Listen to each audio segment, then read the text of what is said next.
Okay, dear friends, good evening. Yesterday we have started the part fourth, and part fourth implies the two world wars, world between the two world wars. मतलब हमें दो विश्व युद्धों के बीच की दुनिया को देखनी है. हमारा पार्ट फोर्थ स्टार्ट हो चुका है. There I have just already mentioned a lot of topics, but here my friends yesterday I have given to you some question. Why 19th century Europe is characterized? Why is 19th century Europe? Why is 19th century Europe characterized as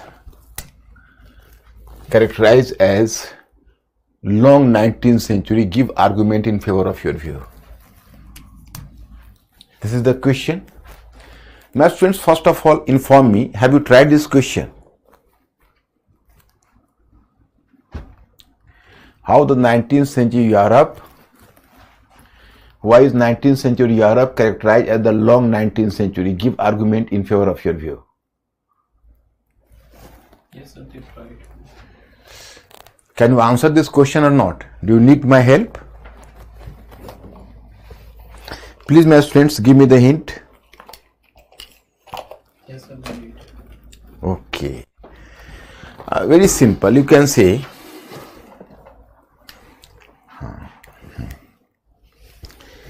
you can start this question. Here the term long 19th century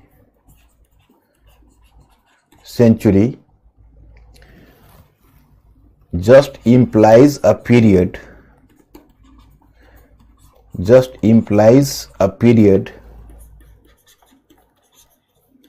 between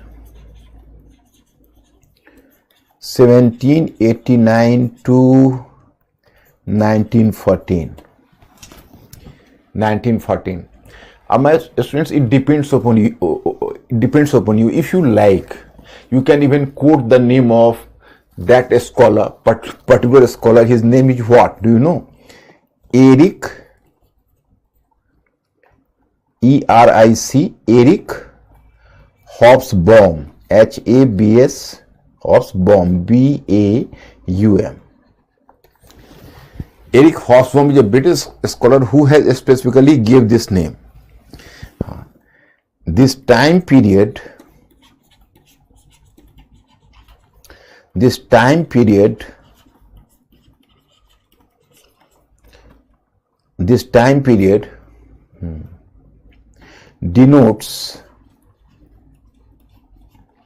denotes twin revolutions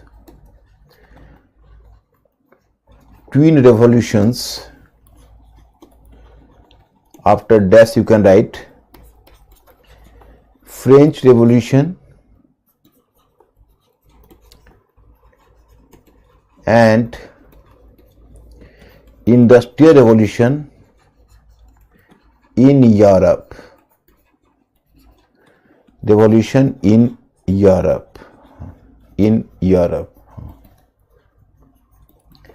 Now you can change your paragraph.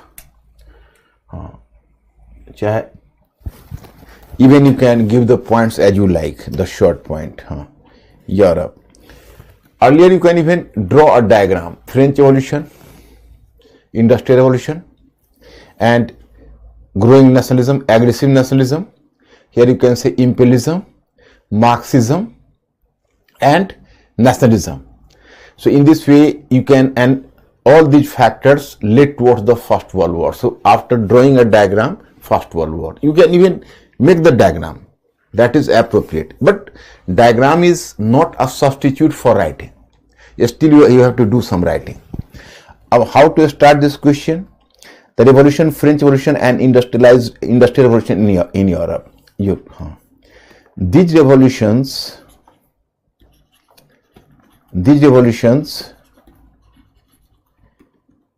in fact these revolutions created the situation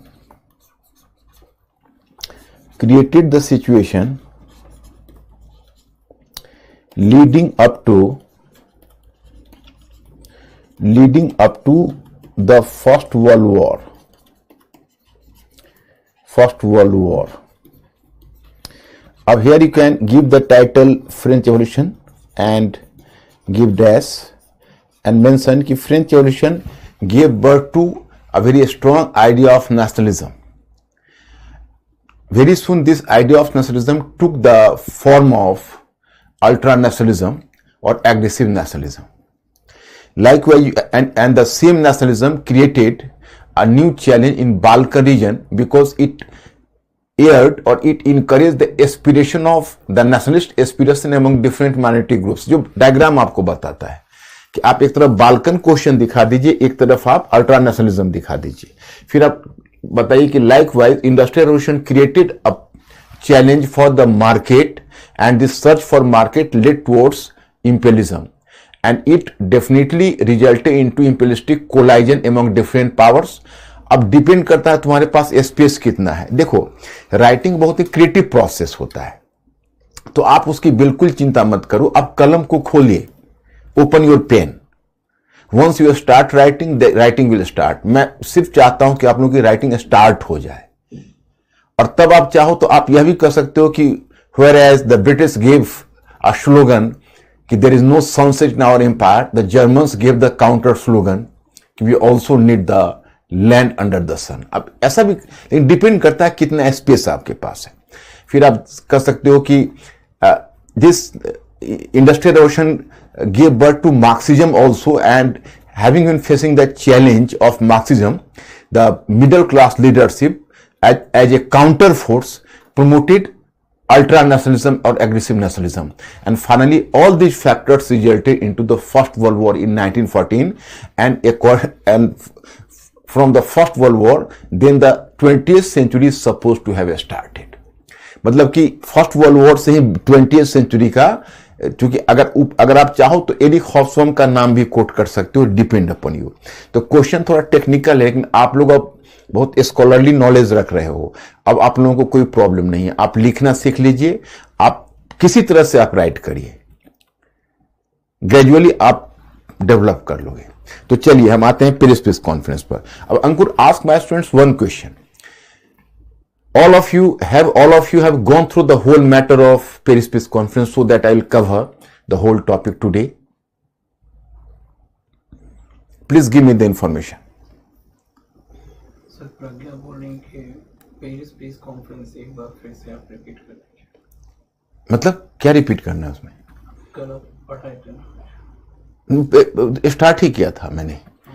हाँ नहीं, actually Pragya give me the information first कि you people have you people gone through the whole matter, have you completed the matter, all of you please be fast my students. Yes. Okay. Now you can say all the topics belonging to part number 4th, and Paris Peace Conference, first crisis of capitalism, First World War, and second crisis of first crisis of capitalism, that is Russian Revolution as well.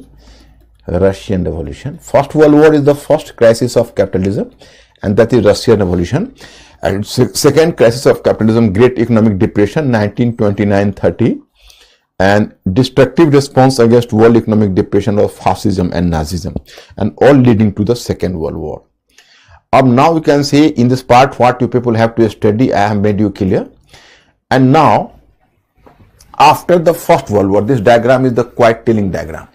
So first of all we have to deal with the Paris Peace Conference in this topic, then you can say Russian Revolution, Bolshevik Revolution, and then the world economic depression, and finally that all the factors will lead towards the fascism, the rise of fascism and Nazism and the First World War. इन लोगों ने पूरा topic पढ़ा हुआ है? हाँ. अंकुर, yes, what information?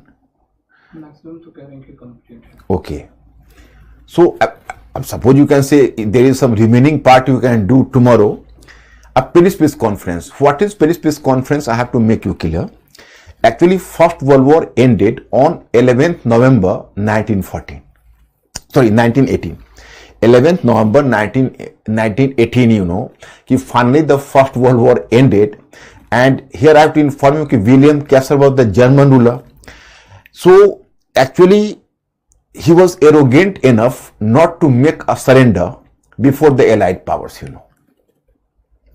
And USA already participated in this war in 1917. So balance of power went in favor of the Allied powers after the advent of USA, Earlier, you can say the Britain and France were likely to be cornered out by Germany because Germany was a very powerful country in Europe, and earlier the Russia along with Britain used to make a counterbalance to Germany. But when Russia after signed the separate treaty with Germany, I'll discuss with you later, Russia signed a separate treaty with Germany that is called the Brest-Litovsk Treaty after revolution. When Russian revolution occurred, I will inform you, then Russian, you can say, head of the Russia, that that was Russian General Secretary of Communist Party and President of Russia. So he was Vladimir Lenin. So Vladimir Lenin signed a separate peace with Russia and withdrew from the war. So now Britain and France were left alone. They were unable to counterbalance Germany, but thanks to USA, which jumped into the war, and once again balance of power went in favor of the Allied powers. मतलब जब USA इस war में आ गया तो Britain और France का पलड़ा भारी हो गया, और जब लगने लगा जर्मनी को कि अब मैं जीत नहीं पाऊंगा, तो विलियम कैसर इतना एरोगेंट था कि उसने सोचा कि मैं तो सरेंडर नहीं करूंगा। तो उसने क्या किया कि आर्मी को अपना पावर आर्मी को डिवॉल्व कर दिया कि आर्मी अब संभालो, और खुद वो वहां से भाग खड़ा हुआ Holland, and he took political asylum in Holland. So as he took political asylum in Holland, so actually William Kessler was a personality who was never punished, because after the war he was basically an international criminal. On the basis of the international, you can say, Allied powers just tried to penalize him, and Allied powers demanded from Holland to give some sort of extra, you can say, just allow us the custody of William Kessler. But William Kessler, Holland didn't allow, so William Kessler could not fall into the hand of the Allied powers. Here कि army was also arrogant, Army didn't believe, army just tried to understand that no, I will never make a surrender. Army ने भी कहना शुरू किया, German army वो भी बहुत arrogant थी कि हम कैसे surrender करेंगे. Anyway, my point is कि in the meantime, in January 1917, when the when the American President Wilson participated in this war, so Americans are having a habit of professing new ideology, Americans always professing some new sorts of doctrine. So Wilson also, you can say, propounded a new doctrine, and that is 14 points program.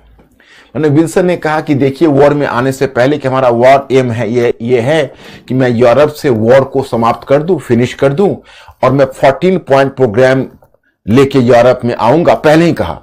और what is the basic essence of 14 point of program?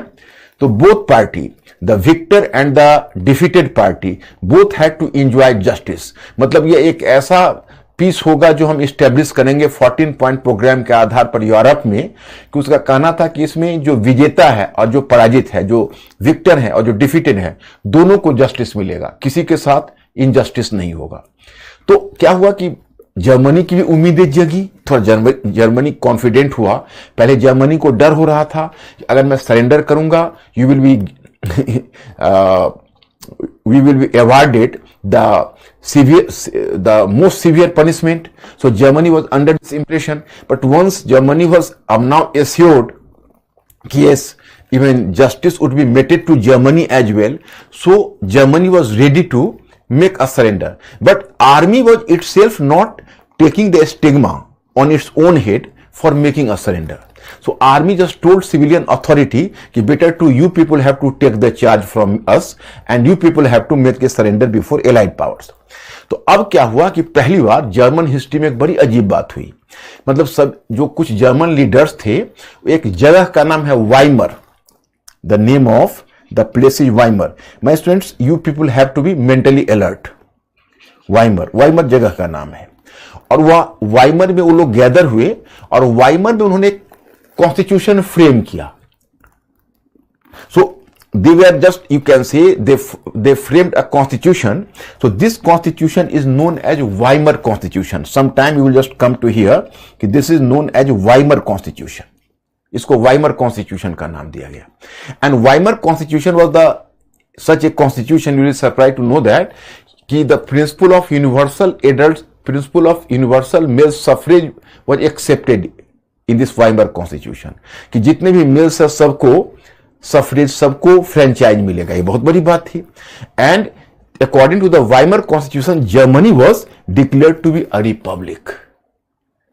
तो Weimar constitution was working for the democratization of Germany. Mentally alert हो ना आप लोग। अब army surrendered its power to Weimar republic and Weimar republic had to carry the program further. So actually army has devolved the power, just given the power or transferred the power to this Weimar Republic. And then this Weimar Republic surrendered before Allied powers.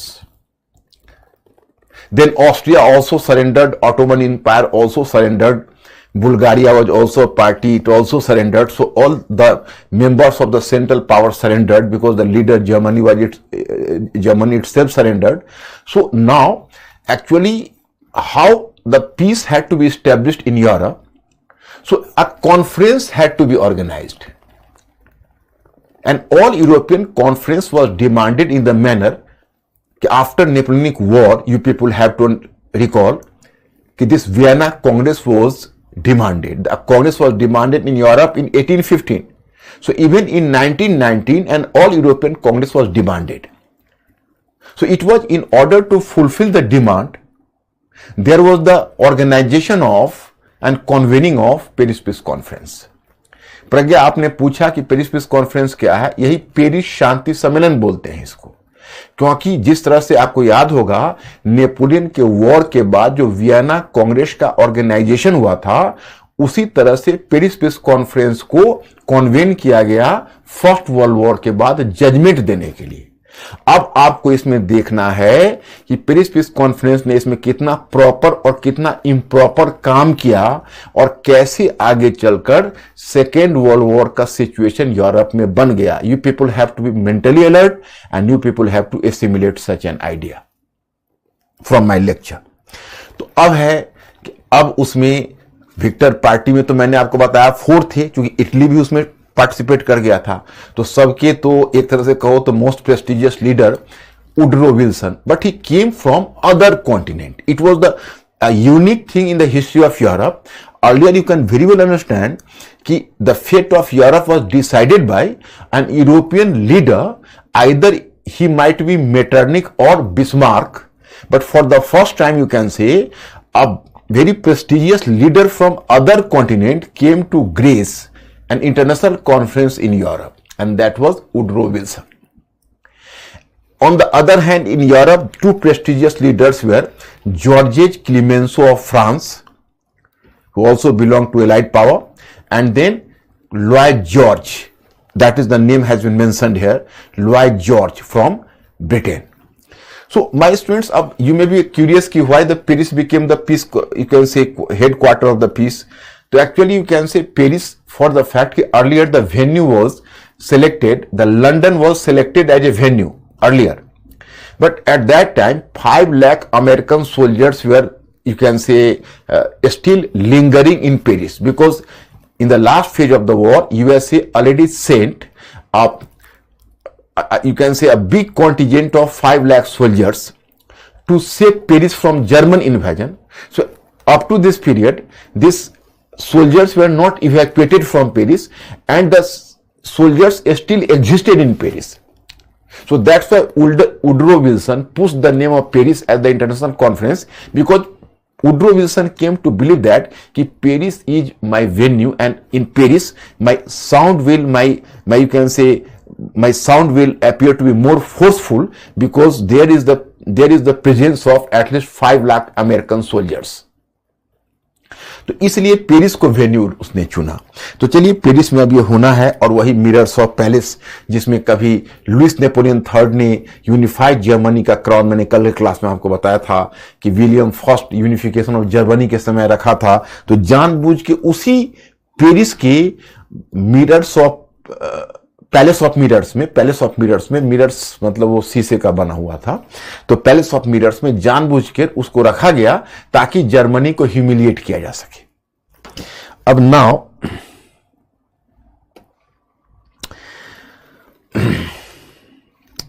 अब the real power of this peace conference was vested in the supreme peace council.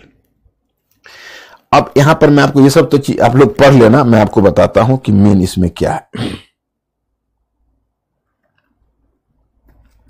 This Paris Peace Conference was organized, you can say, and after in 1919, in January 1919, and here you will come to realize that there is the difference between the Congress of Vienna. Congress of Vienna, the arrangement made by Congress of Vienna at least survived for 40 years, but the provisions made by Paris Peace Conference could survive only for how many years? You can say that is 20 years. So here the point is Paris Peace Conference.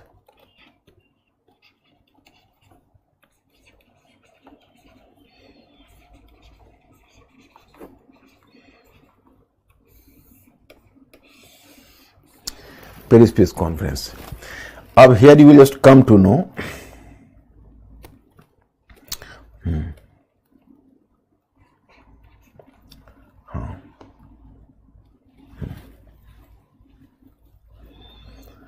main architects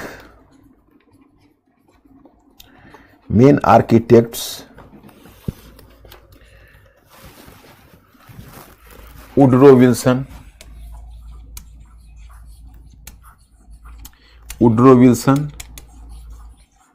American president, you know. Then Lloyd George,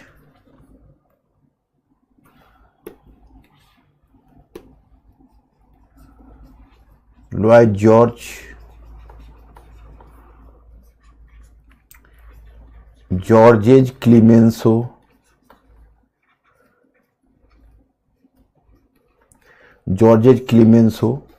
and Italian Prime Minister was Orlando. But better to cut Orlando because Orlando later boycotted this conference, because in this conference you can say he was not given the, actually Orlando was having its greedy glance over a vast tract of Adriatic region which had earlier been promised by Britain, and it was on this basis Italy participated in this war. But in this conference he was not offered the tract of land which had earlier promised, a quantity of the tract. Italy was given some region, but still it belied the Italian hope. So having been disenchanted, dissatisfied or disillusioned, Orlando boycotted this conference and he withdrew from this conference. तो इस तरह से अब 4 में 3 ही बच गए, और इसके बाद अब एजेंडा इसका क्या है उसको देखिए। इसका मोटो पहले लिखिए, declared objective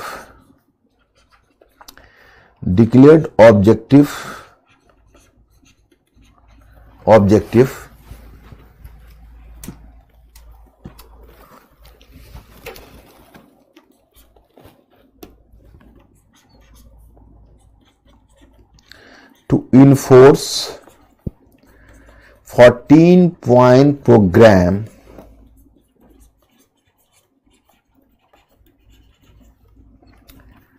propounded by Wilson who? तो वुडरो विल्सन, अमेरिकन प्रेसिडेंट। मतलब आप लोग मेरे स्टडी मटेरियल में देखना, मैंने बड़ा डिटेल्स में ही बल्कि दिया है, यहां पर मैं प्रिसाइज बातें दे रहा हूं जो आपको इन सभी पर गौर करना है। तो उसमें आप पढ़ना, बस वो बहुत एकदम रीडिंग लिस्ट मैंने पहले ही आपको एक रीडिंग कंटेंट दिया हुआ है, तो कोई प्रॉब्लम आपको नहीं है, आप देखना। Declared objective,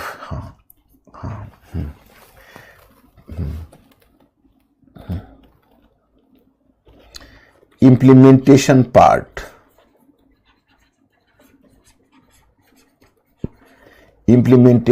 part was guided by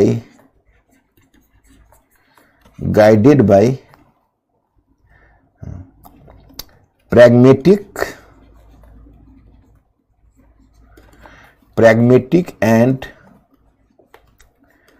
opportunistic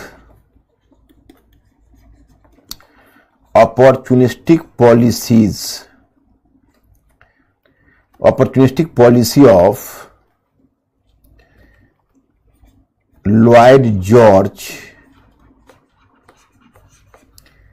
and Clemenceau, French Prime Minister, and Lloyd George, British Prime Minister. अब मैं students sometime if you suppose you find a term कि Paris peace conference reflected a conflict between idealism and pragmatism और idealism and realism.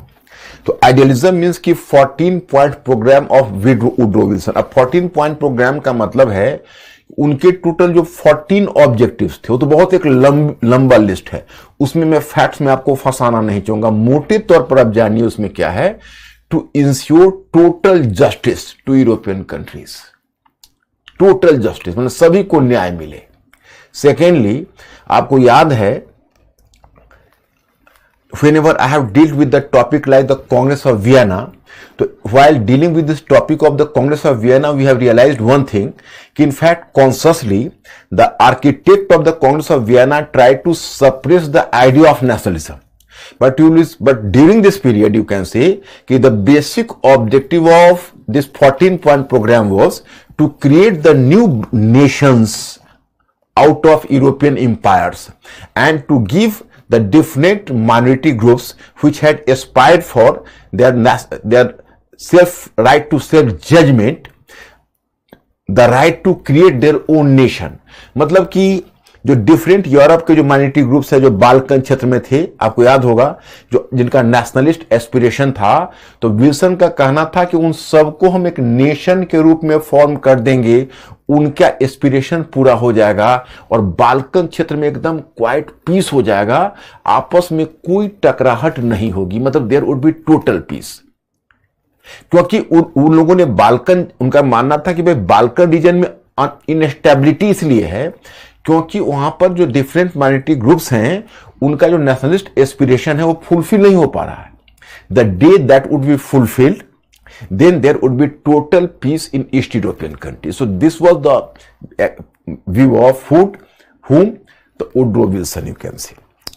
तो एक तो total justice है, right to self judgement, इसका बहुत सारा उसमें प्रोविजन था, जैसे जर्मनी के साथ भी जस्टिस किया जाएगा, डिफीटेड पार्टी के साथ भी, यूरोप में डिफरेंट रेशियल जो ग्रुप्स थे, डिफरेंट रेशियल ग्रुप्स, तो उन सारे रेशियल ग्रुप्स के को एक मेजर नेशन, मेजर जितने भी रेशियल ग्रुप्स है उनको नेशन दिया जाएगा। तो और सी लेन को क्लियर रखा जाएगा, और भी बहुत सारे प्रोविजंस थे, उसमें मैं फैक्ट्स में उलझाऊंगा तो आप उलझ जाओगे, आप मोटे तौर पर जान लो। लेकिन सवाल यह है कि Woodrow Wilson jumped into the war during the last phase of the war, but earlier I have told you, for example you can say, some of you have asked me yesterday कि what was London treaty. तो in fact you know कि Britain allured Italy to join the war and in return Italy was promised some regions in Adriatic। तो आप सबसे पहले इतने गलत सलत वायदे किए हुए हो कि आपको तो प्रोमिसेस फुलफिल करना पड़ेगा, तो पहले से जो सीक्रेट ट्रीटी हुई पड़ी है वो कहां जाएगी।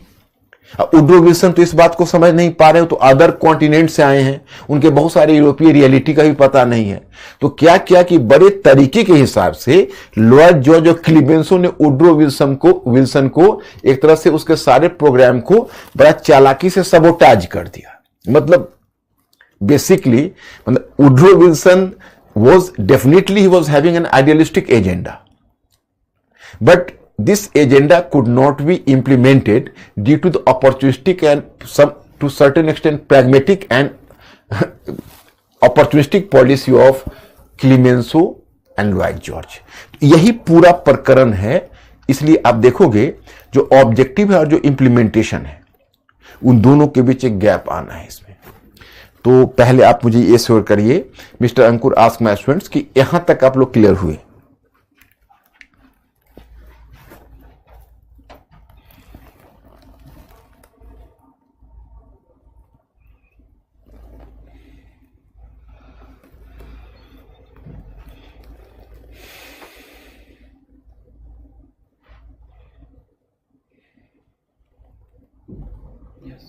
ओके अब देखिए, अब ये 4 एजेंडा है जिसको आप समझ लोगे तो प्री स्पीच कॉन्फ्रेंस आप समझ गए। एक क्वेश्चन है यस, कि why David Thompson said hearts in wrong places, laminate in wrong ways about Versailles Treaty. all of the critics have made this statement. Some of you who has raised this issue, so it is really a matter of surprise that you have gone through at least. Are you having the book of this David Thompson? Actually, this is a classical book on European history, but you have taken a line, and the line is too much precise to find out the real meaning. Line को थोड़ा बड़ा करके लाना चाहिए था। अगर लाना था तो 2-3 लाइन से जब लिखते थे उसका अभी मीनिंग नहीं निकल पा रहा है, कंटेक्स्ट ही पता नहीं चल रहा है वो कि किस कंटेक्स्ट में। प्री स्पीच कॉन्फ्रेंस के कंटेक्स्ट में बोला है, लेकिन अगर आगे पीछे के पूरे पैराग्राफ को आप लेते या 2-3 लाइन्स को लेते तो पता चलता। Ayush question, sir, do we need to know Wilson 14th point? No Ayush, I am not allowing even the students of optional paper, and you people are in general studies paper, so never. Don't try to burden your mind with too many facts. Avoid the facts.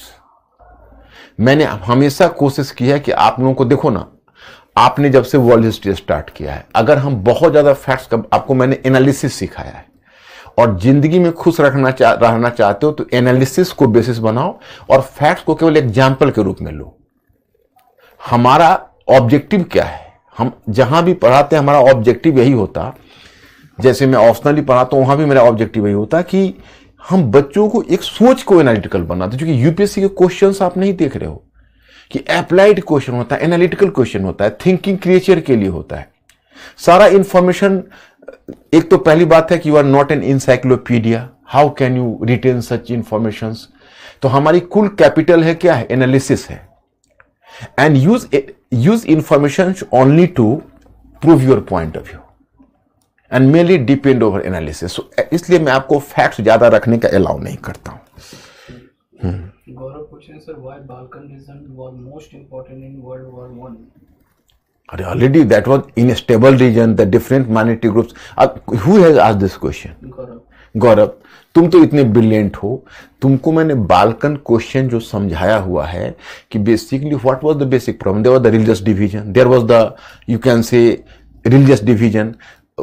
Balkan region was the East European part. It is named after a mountain, you know. And here you know that the region was peopled by whom? Christians, Christian population.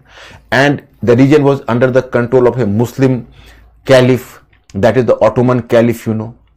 And apart from that, when the idea of nationalism invaded the region, the idea of nationalism which came out from French Revolution and after Napoleonic War, when idea is spread quickly and fastly, so it engulfed the Balkan region. So there was the religious division already, and different minority groups started to demand a separate nation. तो गौरव, ये तो मैंने Balkan question में तुम लोग को समझा चुका हूं। कभी आप लोगों को, जैसे मैंने आपको बताया कि बाल्कन क्वेश्चन क्यों ऑल यूरोपियन क्वेश्चन बना, तो जो मैंने इतनी क्लैरिटी के साथ समझाई, आपसे ओके करवा के आगे बढ़ाया, फिर आप जब बेसिक क्वेश्चन कई बार उठाते हो तो मैं कॉन्फिडेंस लूज करने लगता हूं कि मतलब आप लोग समझ रहे हो ना चीजों को। बाल्कन रीजन में क्या है, एक टर्म आता है बाल्कनाइजेशन। बाल्कनाइजेशन का मतलब है टुकड़ों टुकड़ों में बंट जाना। जैसे देखिए, एक खास लेवल ऑफ नॉलेज आपका हो जाएगा तो आपके जितने भी ऑप्शनल पेपर हो, चाहे जीएस पेपर हो, सब में एक खास अंडरस्टैंडिंग होगी। आप किसी चीज पे स्टेटमेंट दे सकते हो, किसी चीज को एनालाइज कर सकते हो, आप बढ़िया ऐसे लिख सकते हो। तो हमारी कोशिश ये है कि आप वर्ल्ड हिस्ट्री तो करो ही, एंड ओवरऑल आपके नॉलेज के बेस को हम बढ़ाएं कि ताकि आपकी अंडरस्टैंडिंग बढ़े।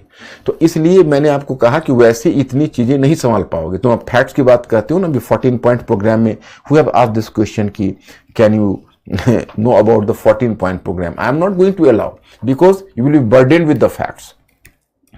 Whatever informations I am delivering as the evidence of the ideas, even these informations are too much, and you can retain the informations which I have been delivering only on the basis that you will make the time to time revision, and apart from that you will spend at least 20 minutes on intellectual fermentation.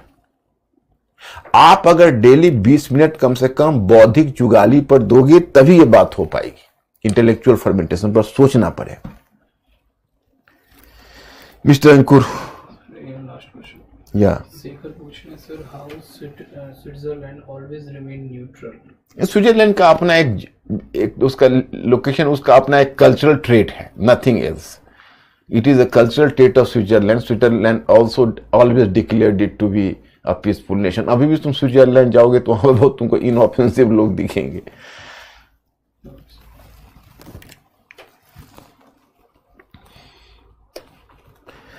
अब now you know कि what is the agenda, main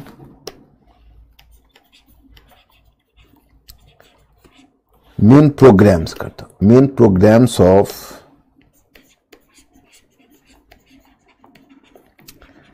programs of Paris peace conference.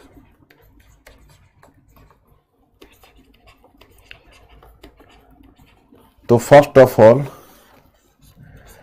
To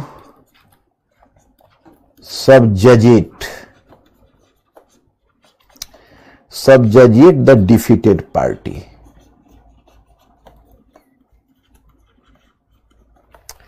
To subjugate the defeated party. Point number 2. To ensure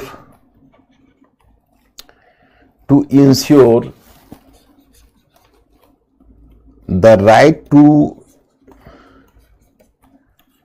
self-judgment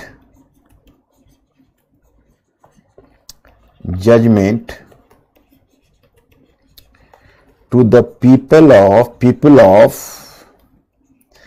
of different minority groups, different minority groups. मतलब right to self judgment means कि to allow them to constitute themselves into a nation. And point 3, to ensure international peace,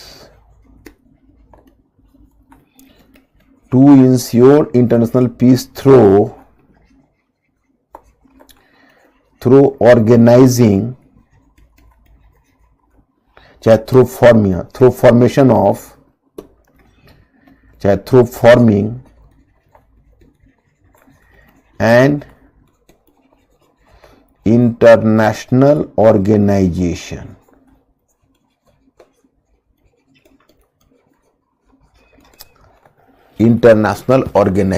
You know. And the fourth one is also there. What is the fourth one? The fourth one is to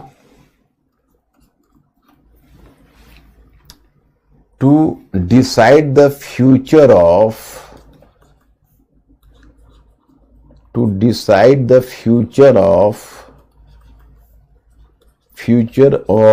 the colonies. अब देखो ये 4 issues, ये 4 issues को आप समझ गए, Paris peace conference clear, no problem at all. ये इसके 4 एजेंडाज हैं and I am going to deal with one by one. After finishing one part then I will just ask from you कि are you clear. In study material I have given in the same manner, so let us start with the first one. अब declared agenda of Paris peace conference, objective of Paris peace conference, the fixation of war in, मैंने half treatment means की fixation of war, sorry, to subjugate the defeated party. तो party was already defeated, so there was the question of कि how to fix the war indemnity. मतलब पहला उनका agenda था कि जो डिफीटेड पार्टी है उसको ट्रीट करना। तो उसमें इन्होंने तय किया कि उन पर जो वॉर कंपनसेशन या वॉर इंडेमनिटी है उसको डिसाइड किया जाए। तो आपको याद रखना है, ये मैंने ट्रीटीज ऑलरेडी यहां दिए हुए हैं, तो फिर दोबारा लिखकर क्यों अपना टाइम खराब करूं और आपका भी time. Treaty of Versailles with Germany, मैंने 5 ट्रीटीज इसमें साइन हुई है और 5 के नाम हमने ऑलरेडी दिए हुए हैं, तो कोई प्रॉब्लम ऐसा नहीं है। Treaty of Versailles with Germany, Treaty of Saint Germain with Austria, Treaty of Trianon with Hungary, Treaty of Neuilly with Bulgaria, ये सब नाम है और लिखा हुआ है तो कोई प्रॉब्लम नहीं है। अब सबसे अच्छा, treaty of sewers with Turkey, 5 treaty, 5 defeated party and 5 treaty. As per this secret treaty, a large part of Turkey including खैर ये तो 5वां है। अब मैं आपको Treaty of Versailles. Treaty of Versailles was very harsh treaty, you can say. Actually, Germany had to lose. I mean, this is the map. In the map, every region has been mentioned. But my students, Gaurav, once again, I'll suggest you कि don't try to memorize all the places taken from Germany. That will create the additional pressure on you. If you are having simply world history part in general studies, तो कोशिश आपकी ये होनी चाहिए कि कम facts में काम चले और एनालिसिस पार्ट आपका ज्यादा स्ट्रांग रहे। वैसे कुछ प्लेसेस का नॉलेज इसेंशियल है हमारे लिए, क्योंकि जब मैं आपको आगे राइज ऑफ हिटलर बताऊंगा और क्यों जर्मनी इतना रिटेलिएटरी हुआ और फिर हिटलर ने अपने प्रोग्रेस के in course of its progress Hitler ने कैसे विभिन्न रीजन को स्नैच किया, तो वहां पर आपको ये नॉलेज काम आ जाएगा। 13% जो रीजन उसने लूज किया है जर्मनी ने, so north Schleswig given to Denmark, इसका जो पार्ट था एक नॉर्थ स्लेस्विक वो डेनमार्क को दे दिया गया।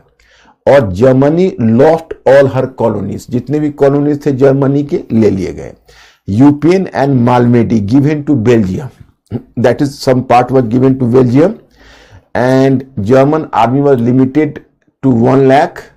Germany could not had any sort of submarine, you know. Saar region was taken from Germany, given to France, given to Belgium for use for 15 given to France for use for 15 years, and then some region was given to Poland.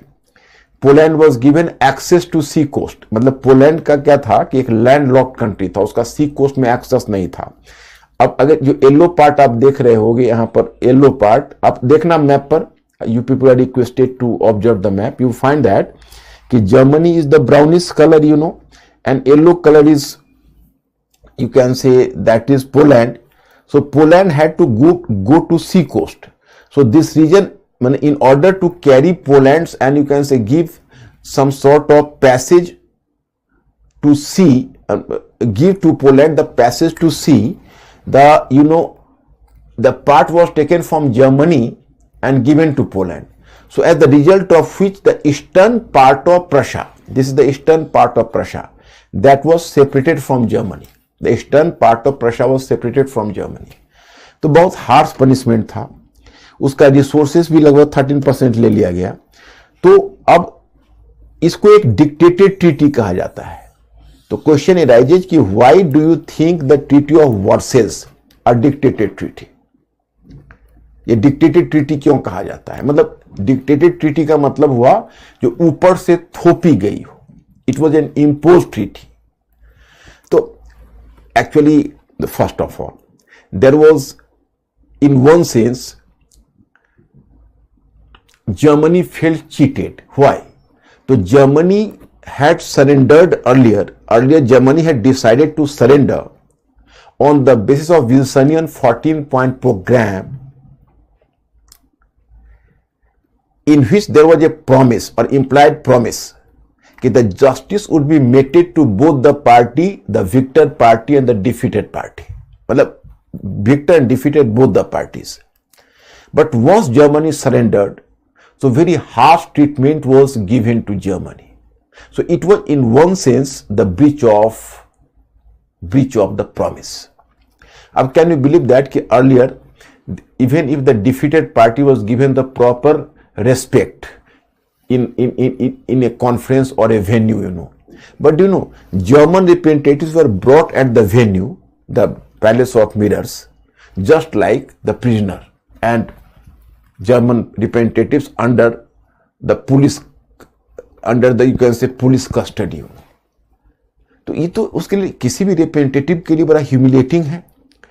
And second one, कि even the minimum courtesy was not followed. अब जैसे क्या होता है कि जो defeated party होता था तो उसको भी डिनर दिया जाता था, और डिनर के समय उसको ट्रीटी का टर्म्स दिया जाता, और फिर on the party was given very politely given the date कि on so and so date we have to discuss the you can say provisions of the treaty, मतलब कि we have to give the compensation amount and so on. मतलब ये बोला नहीं जाता था, उसको सिर्फ डील किया जाता था। लेकिन जब उस फेटफुल डे को जर्मन रिप्रेजेंटेटिव्स गए तो उनको डिनर क्या देना है, उनको तो कैप्टिव के रूप में ले जाया गया वहां। So minimum courtesy was not followed, and likewise you can say the Germany had to lose 13% of its region territory and 13% resources, and the treaty was so harsh, and Germany, because normally you can say कि basically there is the term, normally what happens in a treaty earlier you can say कि there was a provision for compensation, मतलब normally the defeated party was supposed to give compensation, but Germany was forced to give indemnity। तो कहां पहले defeated party को compensation देना पड़ता था, लेकिन जो जर्मनी है वो कंपनसेशन के बजाय जर्मनी को इंडेमनिटी देना पड़ा। तो you can ask me the question कि is there any difference between compensation and indemnity? Yes, there is the greater difference between the two. Compensation means if there is some amount, you are giving amount to some other, so that is a lump sum amount. For example, you can say you have given 2 lakhs. तो अब suppose you can say some defeated party तो 50 lakhs, 1 crore, whatever amount you have to fix, so you have to fix a lump sum amount. But for the first time, what damage was caused by German army in course of the war, so that was calculated pie by pie. Every pence and every mark was calculated, and then this amount was placed on the head of Germany. अब इतना करने के बाद Germany के ऊपर इतना load हो गया, you will be surprised to know that at that time the British delegation who participated in this Treaty of Versailles, so the British delegation was led by a very famous economist at that time. You might have heard the name John Maynard Keynes. So John Maynard Keynes led this delegation, and here for your information कि John Maynard Keynes became famous, or you can say a global personality after participating in this conference, you know. So he, in reaction, because he was an economist, and he came to realize that if this treaty is implemented in totality, so German economy would completely be devastated. So here you can say it is on this basis he resigned from the post of the head of the delegation. So he became famous there. And then I'll mention about John Maynard Keynes. He will play the very pivotal role in influencing and in pivotal role in as an architect of the new economic policy to fight against the world economic depression, which I will discuss with you later in the topic of world economic depression. The same John Maynard Keynes, G.M. Keynes. So it is the case. And what prophecy was made by what prophecy had been made by John Maynard Keynes? So this prophecy came true later, because in 1932 German economy was facing such a crisis कि finally allied powers had to, because देखो German economy had to slow down, and as German economy slowed down, so even European economy slowed down. So allied powers in the Lausanne conference of 1932, finally 90% of the amount of indemnity that was due to Germany was simply waived off. मतलब उन्होंने 90% amount को बिल्कुल माफ कर दिया, क्योंकि Germany देने की स्थिति में नहीं था। तो ये था इस ट्रीटी का harsh provisions, you know. And अब देखो, it was called a peace conference, but it is irony in history कि it proved the toughest of the you can say a war tribunal. It was just work as a war tribunal. मतलब कहने के लिए तो ये एक शांति सम्मेलन था, लेकिन शायद ही किसी दूसरे ने इतनी अशांति फैलाई, क्योंकि यह एक वॉर ट्रिब्यूनल की तरह काम किया। ये एक क्रूअल न्यायाधिकरण की तरह काम किया। अब there the question you people have to go through कि the treaty of Versailles paved the way for world war two what extent do you agree with this statement. तो ये 2013 में कभी पूछा था क्वेश्चन, तो ये आप इसको देख लेना। Treaty of Saint Germain with Austria. अब treaty of Saint Germain was signed with whom? That is Austria. अब do you know Austrian Empire was devolved. Here I have to inform you कि on this basis of this treaty you know कि अब this is Austrian Empire and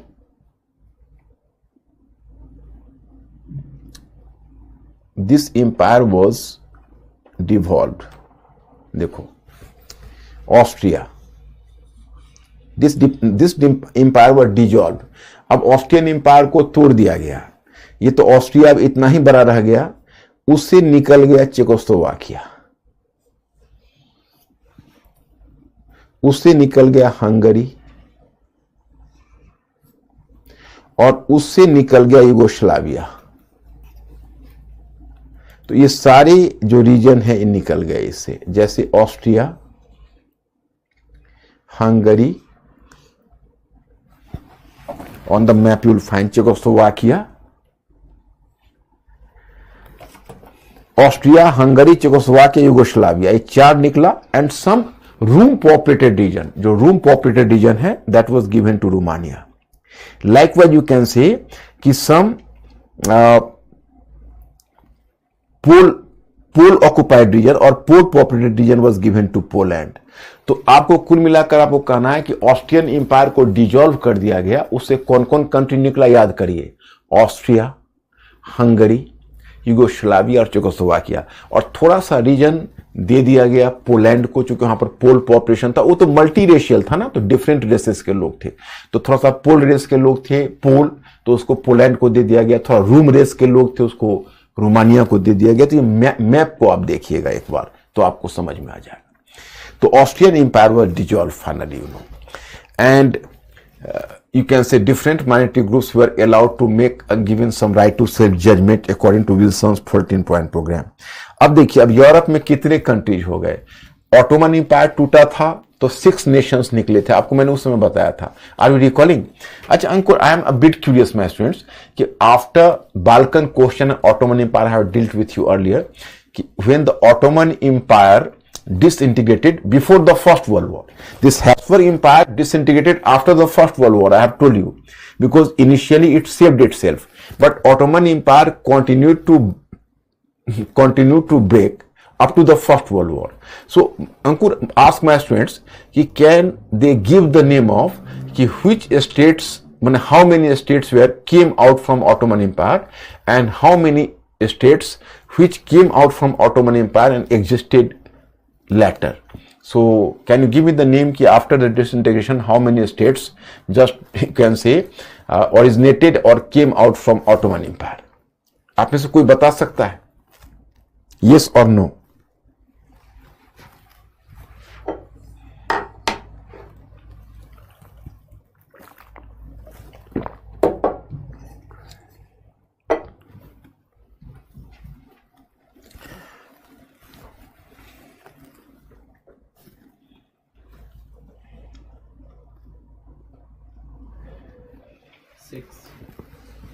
Six. Are you recalling? Matter of really surprise for me. सभी लोग बोल रहे हैं, ज्यादा लोग बोल रहे हैं कि कम? अरे good good, you are really brilliant. I am happy now, satisfied. अब इससे कितना निकला? 4, Austria, Hungary, Yugoslavia, Czechoslovakia. But some region was given to Poland as well, some room as well. अब देखो, ये हुआ नेशन क्रिएशन। तो एक ट्रीटी तो मैंने ये बताया, बुल्गारिया को भी थोड़ा सा जुर्माना देना पड़ा, उसके बारे में मैं ज्यादा नहीं बताना चाहूंगा। और विथ ऑस्ट्रिया, तो माइनॉरिटी ग्रुप्स को यहां पर आपको बताया गया है कि Habsburg empire disintegration, Austria, Hungary, dissolve, disintegration की जगह डिजॉल्व बेहतर टर्म होता। ऑटोमन एम्पायर, ये ये Habsburg empire were dissolved, that is Yugoslavia. अब now Wilson's 14-point program was population was also merged with it. For example, इसको मैं बताऊंगा इसमें क्या हुआ है घपला।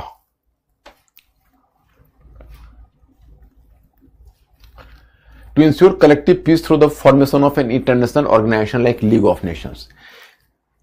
The third one factor I have mentioned you, that is to ensure international peace. So an organization was formed and its name was League of Nations. Here you can find the League of Nations. After the Treaty of Westphalia of 1648, the concept of balance of power was considered as an alternative to war, but this concept could not provide a real alternative to war. मतलब देखो, actually जब आपको मैं balance of power तो समझा ही चुका हूं treaty of Westphalia में, तो ट्रीटी ऑफ वेस्टफेलिया में बेसिकली जब ये शाइन हुआ उसी समय बैलेंस ऑफ पावर का कॉन्सेप्ट आया। तो यूरोपियन पावर्स यही समझते रहे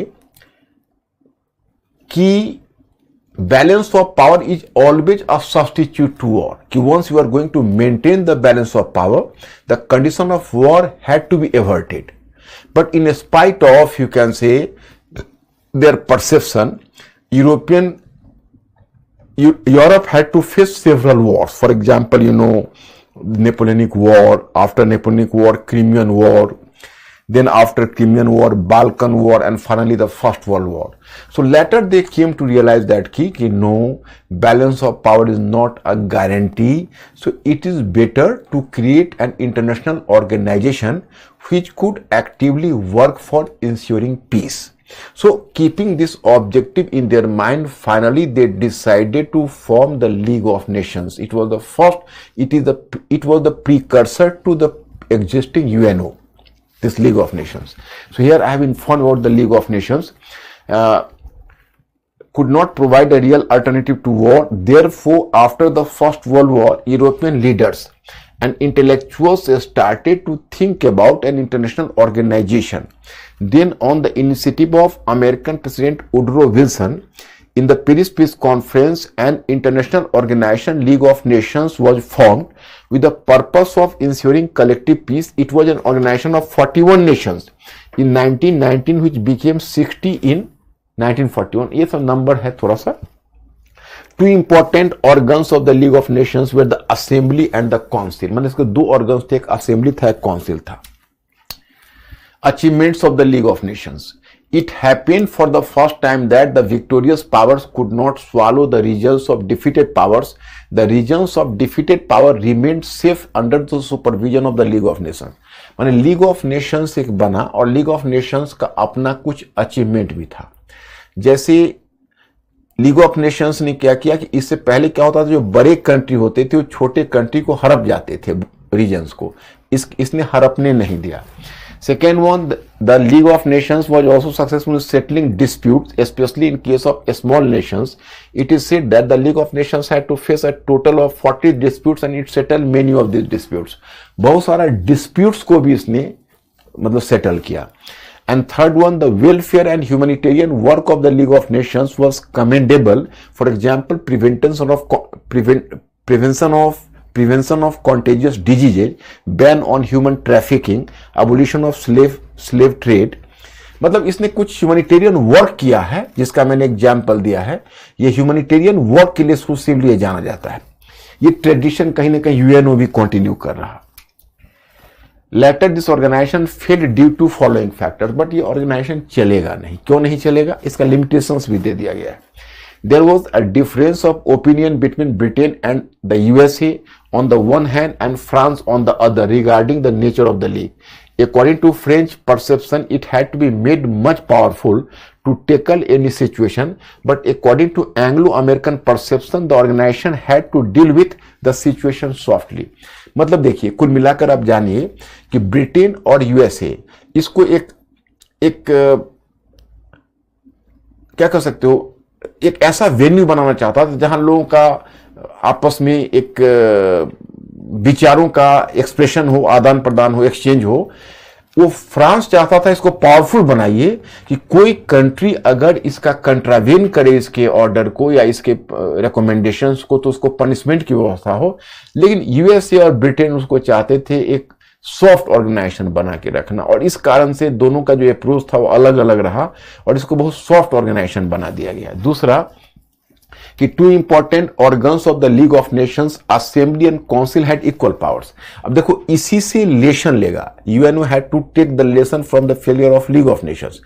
Today you find कि UNO is having 6 main organs, and here you come to realize that here the Security Council is the soul of this UNO, and General Assembly, all members are given the representation and General Assembly, but limited members were given the, you can say, are given the place in Security Council, and Security Council is the most powerful organization. तो ऐसा जानबूझ के किया गया है। लेकिन उस समय क्या था कि जितने भी असेंबली के मेंबर्स थे वो सभी काउंसिल के मेंबर्स भी होते थे, और काउंसिल और असेंबली का लगभग इक्वल पावर होता था, तो कुछ उसमें कुछ हो नहीं पाया वैसा। And in this organisation no country was given a special status which could motivate it to work for world piece.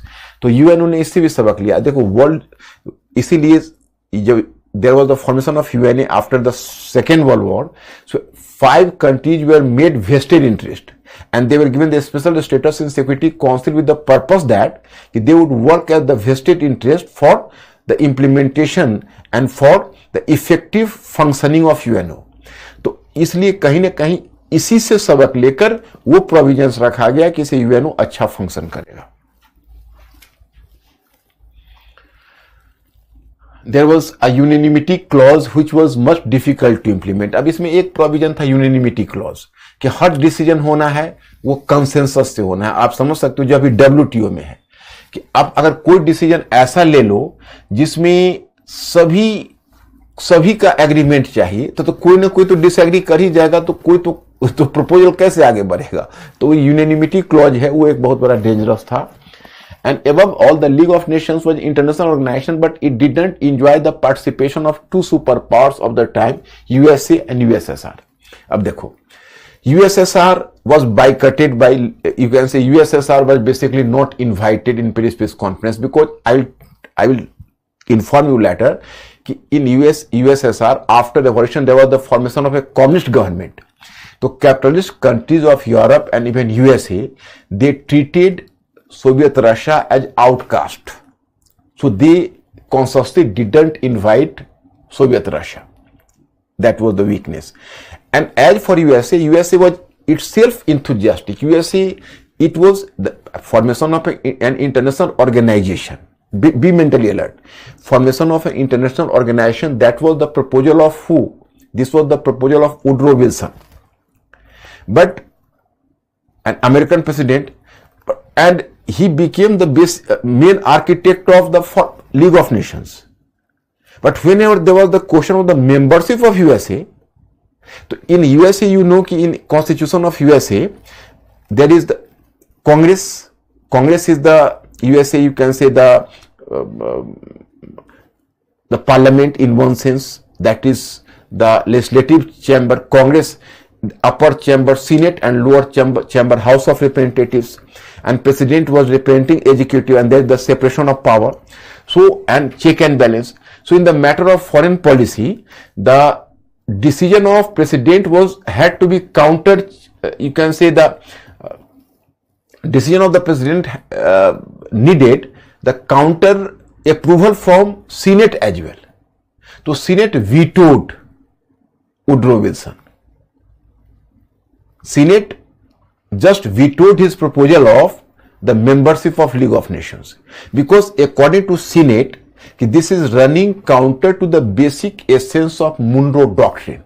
Because in Monroe Doctrine there was a promise, there was the implied promise, the USA didn't intervene into European matters, and Europe had not to intervene into the American matters. तो आप कहोगे भाई ऐसा Munro doctrine ने कहा कि भाई जैसा अगर यूरोपियंस को उसने वार्निंग दी थी, मुनरो ने, आपको याद होगा कि भाई आप अमेरिकन मैटर्स में इंटरवेन नहीं कर सकते हो, तो फिर उसने अमेरिका को भी एक तरह से लिमिट दिया था कि आप यूरोप में इंटरवेन नहीं करो। तो आप कहोगे फर्स्ट वर्ल्ड वॉर में क्यों गया, पीस कॉन्फ्रेंस में क्यों गया, तो ये मजबूरी थी। मैंने मजबूरी क्या थी, उसने दिखाया कि भाई तो वॉर टाइम था, हमारे ऊपर अटैक हुआ तो हमने रिटेलिएट किया, और जब वहां पर डिफीटेड पार्टी था तो हम भी उस वॉर में पार्टी थे, तो वहां पर जजमेंट में जाना था। लीग ऑफ नेशंस का मेंबर होने का मतलब है कि अब यूरोप में हमको पीस के लिए लगातार काम करते रहना होगा। तो सीनेट ने कहा कि देखो आपका काम हो गया, आपने वॉर लड़ा, डिफीटेड पार्टी को जो करना था, जो सिस्टम था बनाया, वहां से आप चले आइए, क्योंकि ये यूएसए का डोमेन नहीं है। तो इसीलिए वो नहीं यूएसए का मेंबर रह सका। So it was definitely very pathetic situation for the League of Nations कि the founder, the brain child of this League of Nations could not be a member of it. And last but not the least, the First World War created such an environment of hatred that it was not possible for collective peace in Europe to survive for long. World war ने इतना mental और इस तरह से Paris peace conference इतना hatred पैदा कर दिया था कि वहां पर कोई पीस ऑर्गेनाइजेशन को सर्वाइव करना ही मुश्किल था। खैर एनीवे, माय पॉइंट इज कि आप लोगों का क्लियर हुआ कि any difficulty, please give mister Ankur some hint.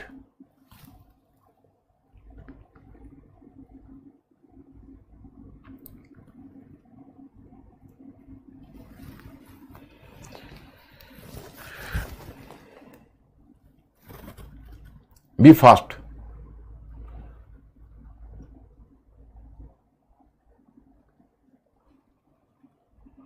Yes. Okay. My student, the fourth is that to decide the future of the colonies defeated party. अब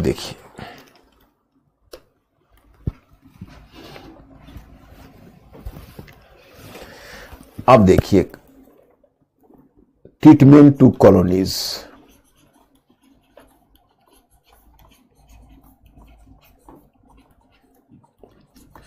देखो, अब कॉलोनीज के साथ ट्रीटमेंट होना था तो मैं आपको बताऊं कि कॉलोनीज दो तरह के थे। What is temperature mister Ankur? Victor party and defeated party. अब व्हाट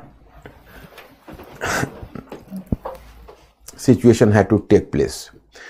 तो विक्टर पार्टी के जो कॉलोनी थी, जैसे अब ब्रिटिश कॉलोनी थी या यूरोपियन कॉलोनीज थी, जैसे इंडिया, चाइना, कोरिया एटसेट्रा, तो विक्टर पार्टी की कॉलोनीज ने इसलिए उसमें पार्टिसिपेट किया था enthusiastically, for example India, China etcetera, in this war on the behalf of their masters, कि after the war they would be given the fair treatment and they would be given some major constitutional concessions. Even Gandhi was having such a hope, and this hope was belied, and then Rowlatt Satyagraha movement, etc. But basically the Allied powers belied the hope. After the First World War, basically they turned to be much arrogant. जब victory first world war में हुई तो मतलब वो, अब जैसे first world war के बाद तुम देखोगे कि उनमें एक सेंस ऑफ एरोगेंस आ गया। कैसे? तो मैंने 5 ट्रीटीज, मैंने कहा डिफीटेड पार्टी को तो बहुत ज़्यादा पनिशमेंट किया, तो उसमें मैंने आपको कहा कि ट्रीटी ऑफ वर्सेल्स आपने देखा, treaty of Saint Germain Austria के साथ हुआ, treaty of Trianon that is from Hungary, it was a part of Austria, but it was also punished, and then Bulgaria, it was also punished, and worst of all, Turkey, Ottoman Empire. So actually they were having the Allied powers were having the secret plan. It was a secret treaty. They decided earlier that we have to snatch much of the region, European region of Turkey, including Constantinople, and simply some mountainous region of Anatolia had to be left to Turkey. But it was the time there was the rise of Mustafa Kemal Pasha. और Mustafa Kemal Pasha revolted against Allied powers and challenged them कि नहीं, we have to fight. And he once again invaded Egypt. So now Allied powers, they were tired of the continuous war from 1914 onwards. So finally they came on the negotiating table and they revised the treaty with Turkey with Mustafa Kemal Pasha. And then कि Mustafa Kemal Pasha in fact forced them to revise the treaty, and then there was the Treaty of Lausanne. So that was signed, and most of the demands of Turkey was fulfilled. तो Turkey तो खैर बच गया।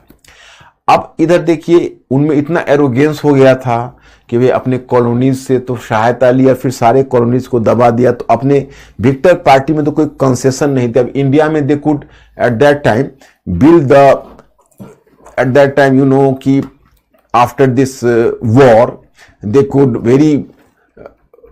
could build the Viceroy Villa, that is President House, and the Central Secretariat that became the Parliament House. तो इस तरह की चीजें उन्होंने बनाई 17 years स्पेंड करके as a sign of victory British. और उसी तरह से वो एरोगेंस उनमें कहीं कहीं था। अब डिफीटेड पार्टी की जो कॉलोनीज की बात हुई तो उसमें आपको मेरे मैटर मिलेगा कि कॉलोनीज को ए, बी और सी ग्रुप में बांट दिया। उनको बांट दिया तो उसमें कुछ कॉलोनीज थे जैसे अफ्रीकन कॉलोनीज थे, उसको साउथ, उसमें उन्होंने एक्चुअली बेसिकली क्या किया था मैं आपको बता रहा हूं कि पहले तो डिफीटेड पार्टी की कॉलोनीज को छीनकर अपनी कॉलोनीज डायरेक्ट बना लेते थे, लेकिन this time they cannot do that. Why they could not do that? Here I have to inform you कि basically this time they could not do it, and it is due to the fact कि basically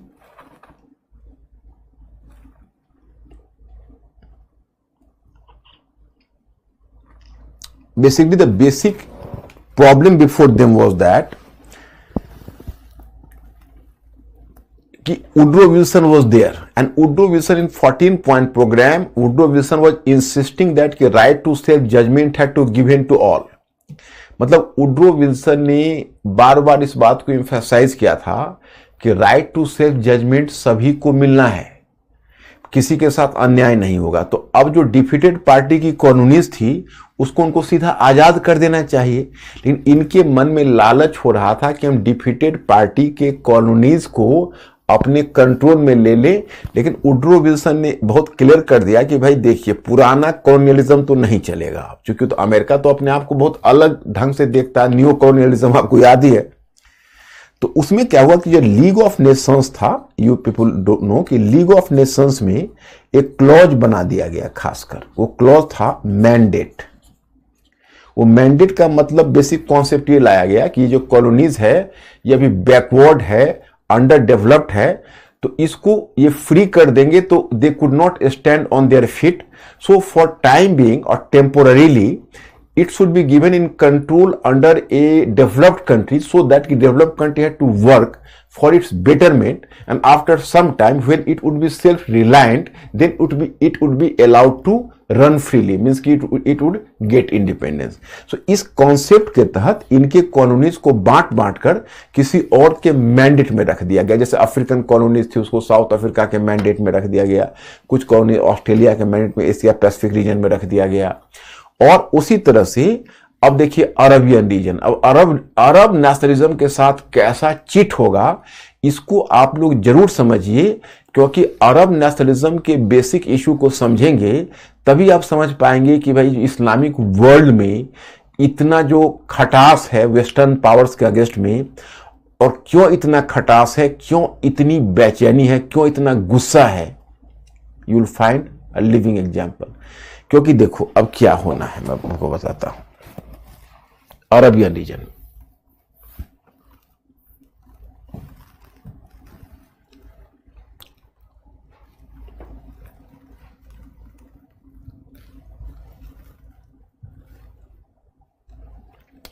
देखो, you have to observe the Arabian region of West Asia. Arabian region की मतलब some part of West Asia, माने Iraq, Hijaz, that is today you know Saudi Arabia.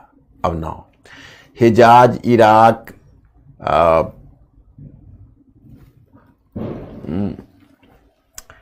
Iraq, Lebanon, Yemen, etc. Today you find some region of West Asia and some region of Northern Africa.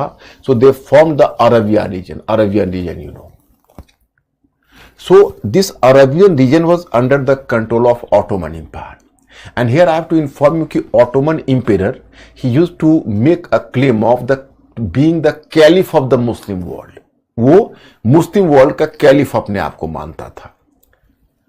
तो basically आप याद करिए कि profit Mohammad मैंने बताया है, so prophet Muhammad was basically from Arabia, you know, and Turks, I have informed you possibly earlier कि Turks Central Asian tribe थे, और टर्क्स इस्लाम में कन्वर्जन टर्क्स का बाद में हुआ। तो अरबियन पीपुल अपने को सुपीरियर मुस्लिम्स मानते थे और वो टर्क्स को मानते थे इंफीरियर अपनी जगह।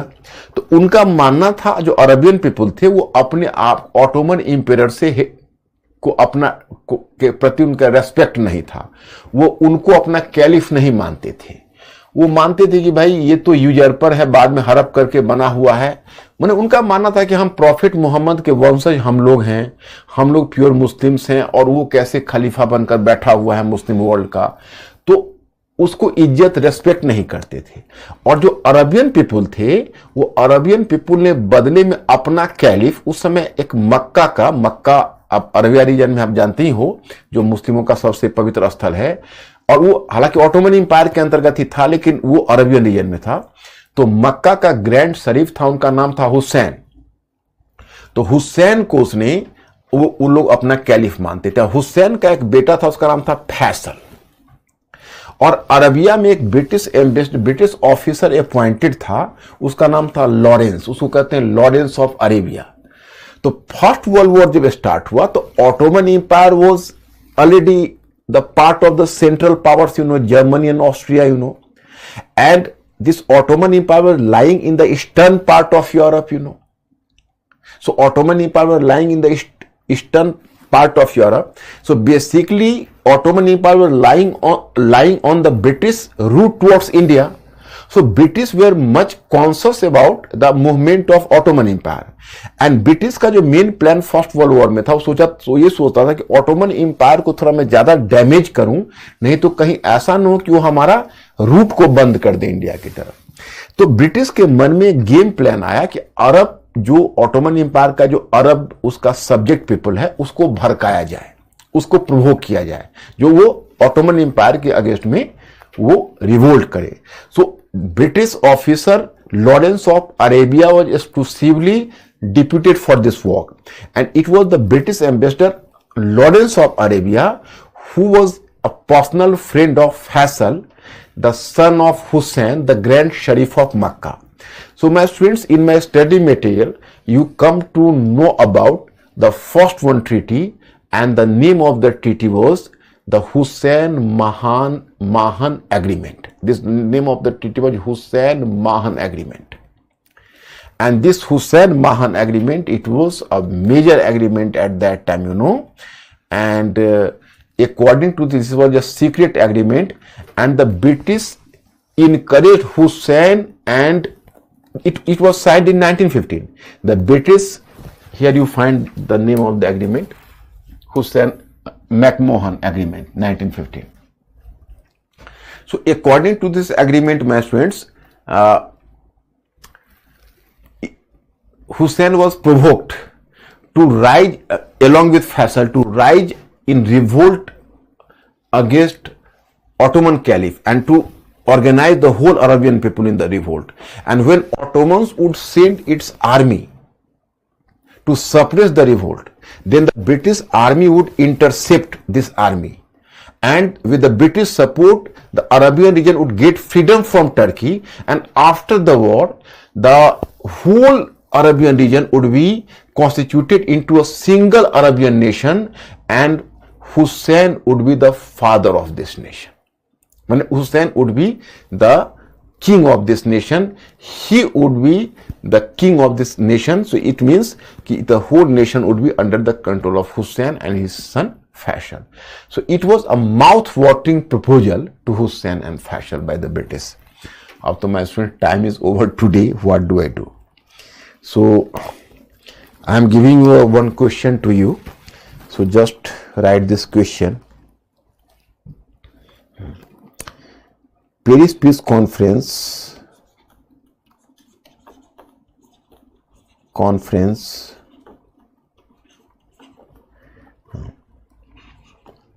represented a conflict between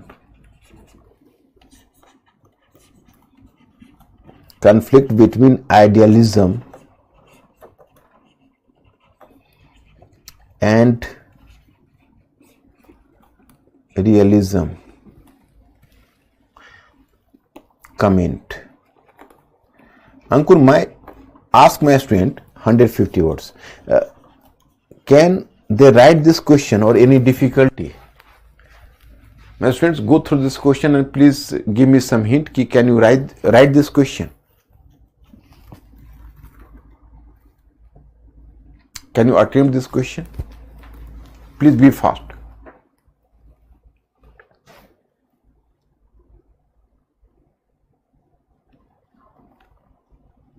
Yes. Okay. Can they? Yes. Okay, thank you very much. My friends, you people are brilliant enough. You will try this question. I'll see you on Monday, but I'll send you one more material tomorrow. That is the next one, and possibly the Russian Revolution. Okay, thank you very much.